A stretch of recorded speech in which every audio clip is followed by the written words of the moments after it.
All right, let's talk about a super simple rule that could completely change your relationship with your alarm clock. Seriously, it's a small shift in how you think that might just be the key to waking up feeling refreshed every single day. I mean, does this sound familiar to you? You do everything you're supposed to do. You go to bed on time, you get your recommended 8 hours, but when that alarm goes off, man, you feel like you've been hit by a truck. You hit the snooze button, you drag yourself out of bed, it's a total struggle. Well, trust me, you are not alone. And here's the thing, right? The problem for so many of us is that we've been taught to fixate on just one number, the total hours we sleep. We're all chasing that magic number 8, without really understanding that the quality and the structure of our sleep might actually be way more important. And this is the absolute key. The secret isn't necessarily sleeping longer. It's all about waking up at the right moment in your body's natural sleep rhythm. As it turns out, timing is everything. Okay, so let's dive into the science behind all this, because it's actually pretty fascinating. To understand how to wake up better, we first got to understand how we sleep, and it all boils down to something called a sleep cycle. So when you're asleep, your brain isn't just off. Nope, it's actually incredibly active, moving through this predictable and recurring pattern of different sleep stages. You can almost think of it like a roller coaster ride that your brain takes over and over again all night long. So how long is one of these rides? Well, on average, one complete sleep cycle lasts about 90 minutes. This number right here, this is the single most important thing to remember from this whole explainer. 90 minutes. It's the magic number, the building block of a great night's sleep. So what's actually happening during these 90 minutes? Well, picture it like you're going down a really big hill and then coming back up. You start off in some light sleep. Then you go way, way down into that super deep restorative sleep. And then you come back up into a lighter stage called REM sleep. You know, that's where all the crazy dreaming happens. The most important part is that at the end of that 90-minute journey, you're naturally floating right near the surface of being awake. And this is where it all goes wrong, right?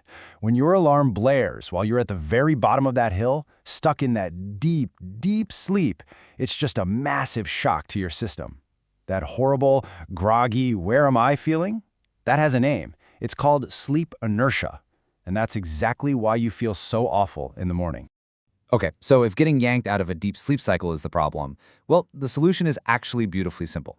Let's get into the rule that can change the entire game.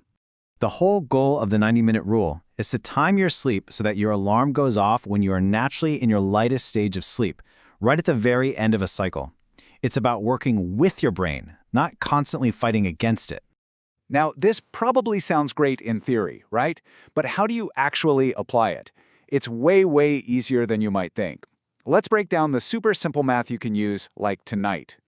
All right, here's the formula. First, just decide what time you need to wake up. Let's just say 7 a.m. Second, count backwards from that 7 a.m. in 90-minute chunks.